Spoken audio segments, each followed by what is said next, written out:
আসসালামু আলাইকুম গাইস, আপনারা কেমন আছেন? আমি তো আলহামদুলিল্লাহ ভালো আছি। তো আজকে শরীরটা অনেকটা ভালো সুস্থ। তো চলে আসছে আপনাদের সাথে ভিডিও শেয়ার করার জন্য। কেন অসুস্থ হইলাম আর কেন তাড়াতাড়ি সুস্থ হয়ে গেলাম, কি কারণে, তো সেটাই আপনাদের সাথে শেয়ার করব আর রান্নাটাও দেখাবো।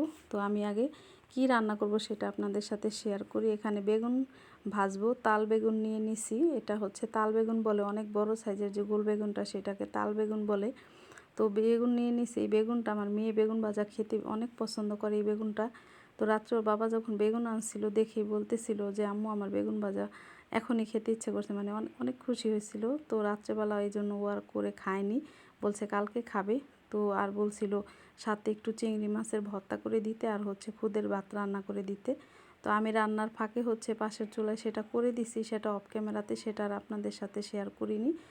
আর এখানে শুধু সবজি রান্না করা আর বেগুন ভাজাটাই আপনাদের সাথে একটু শেয়ার করলাম। তো শুটকির যে চিংড়ি মাছের ভর্তা সেটা আমি হচ্ছে একটু চুলা থেকে একটু ভেজে দিছি, ওই ভর্তাটা করছে পাটায় বেটে। আর বউ বাচ্চা ওই রান্না করছে, সত্যি কথা যেটা। তো আমি হচ্ছে এই রান্নাগুলো করলাম আর পাশের চুলাতে ওইটা রান্না করছে আর আমি বেগুনটা ভেজে দিছি। তো বেগুনের ভিতরে হচ্ছে ভালোভাবে হলুদ মাখিয়ে নিতেছি, বেগুনকে হলুদ দিতেছি। হলুদ দেওয়ার পরে হচ্ছে বিয়ে দিব। তো এটাই হচ্ছে কথা। তো রান্না করার জন্য নিয়ে নিলাম বেগুন ভাজবো, আর ওখানে নিয়ে নিয়েছিলাম ফুলকপি, সিম, আলু, নতুন আলুটা, আর হচ্ছে পেঁপে, আর একটা বেগুন নিয়েছিলাম, লম্বা বেগুনগুলো যে কালো সেগুলো। তো সবজি কয়েক পদ মিলিয়ে আজকে রান্না করব ভাবছি। অনেক পদ রান্না করলে মিলিয়ে সবজি, শীতকালীন কিন্তু কয়েক পদ সবজি একসাথে মিলিয়ে রান্না করলে কিন্তু খেতে অনেক ভালোই লাগে। আর আমি হলুদগুলা দিয়ে লবণ দিয়ে বেগুনগুলোকে একটা একটা করে ভালোভাবে সুন্দর করে মেখে নিলাম। আর মেখে কিন্তু এখানে বেগুনটা অনেকক্ষণ রেখে দিব, তাহলে কিন্তু নরম হবে। আর নরম হলে কিন্তু বেগুনটা তাড়াতাড়ি একদম ভাজা হয়ে যাবে সুন্দর করে। আর যদি আপনি টাটকা বেগুনটাকে শুধু মেখে বসিয়ে দেন তাহলে কিন্তু অনেকটা সময় লাগে ভাজার জন্য। তো আমি বেগুনটাকে মেখে রেখে দিলাম, আর এইদিকে হচ্ছে আগে তরকারি রান্না করে নিব, তারপরে হচ্ছে বেগুনটা ভাজবো, তাহলে সুন্দর করে একদম নরম হয়ে যাবে বেগুনটা, সুন্দর করে ভাজাও হবে। তো আমি এখানে হচ্ছে তরকারি বসানোর জন্য যে দিয়ে দিতেছি সব কিছু। আর বলছি আমার কেন শরীরটা এত খারাপ হলো। তা আমি হচ্ছে মেডিকেল গিয়েছিলাম, আমার ছোটো বোনের যে শ্বশুরবাড়ির লোক, চাচা শ্বশুর, সে ব্রেন স্ট্রোক করছিল আর হার্ট স্ট্রোক, দুইটা একসাথে করছে। তো উনি খুবই অসুস্থ। তো আত্মীয় স্বজন অসুস্থ থাকলে কিন্তু দেখতে যেতে হয়। তো শুনে উনি আমার বোনের সাথে চলে গেছিলাম হাসপাতাল, ঢাকা মেডিকেল দেখার জন্য। তো সেখান থেকে আসার পরে শরীরটা খারাপ হয়েছে, আর কেন খারাপ হয়েছে আমি সেটা বুঝতে পারিনি। সেই জন্য আমার একটু সময় লাগছে সুস্থ হইতে, 2-3 দিন লেগে গেছে। তো ওনাদের হচ্ছে বাড়ি হচ্ছে নরসিংদী গ্রাম। তো সেখান থেকেই হচ্ছে এই রুগী নিয়ে আসছিল এখানে। তো আমরা যেদিন গেছিলাম ওই দিন ওনার মেয়ে হাসপাতালে আসছিল। তো খুদের যে বউ ভাতটা সেটা রান্না করে নিয়ে আসছিল ওনার মায়ের জন্য, মানে যে চাচা শ্বশুর অসুস্থ হয়েছে, তো ওনার মেয়ে হচ্ছে নরসিংদী থেকে খুদের ভাত রান্না করে আনছিল ওনার স্ত্রীর জন্য। আর আনছিল শুটকির ভর্তা, কালিজিরা ভর্তা। তো আমার তো গ্যাস্ট্রিকের প্রচুর সমস্যা, কিন্তু আমার মাথায় সেটা ছিল না।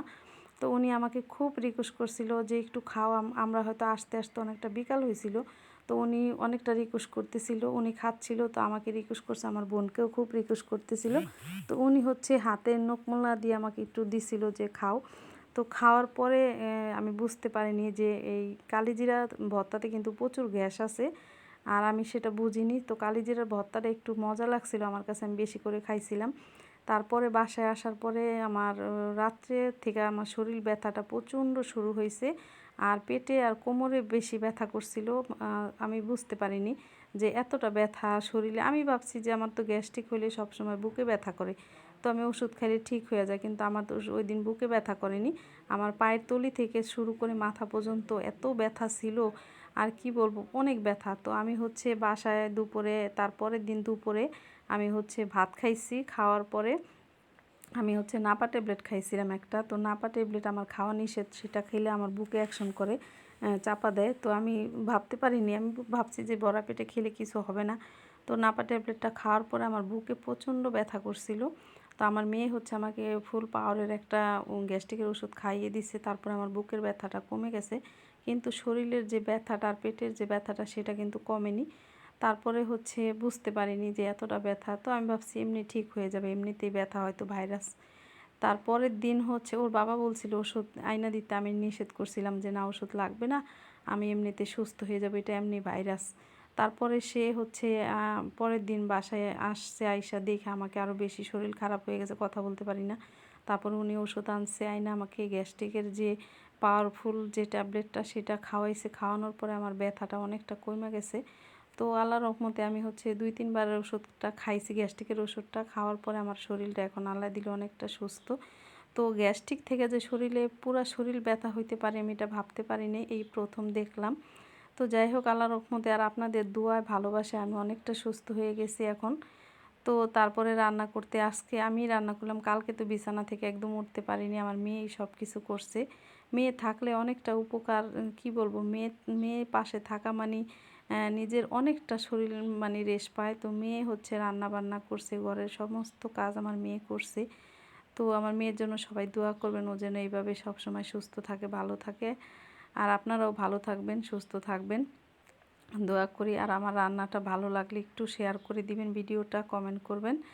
আর পেজে দেখে থাকলে ফলো দিয়ে লাইক দিয়ে সাথেই থাকবেন, আর ইউটিউবে দেখে থাকলে সাবস্ক্রাইব দিবেন, লাইক দিবেন। তো সবাই ভিডিওটা এইভাবে বেশি বেশি করে শেয়ার করে দিবেন। আর আমার রান্নাটা প্রায় শেষ হয়ে গেছে। তো আমি হচ্ছে বেগুন ভাজাটা হয়ে গেছে, দেখুন সুন্দর করে ভেজে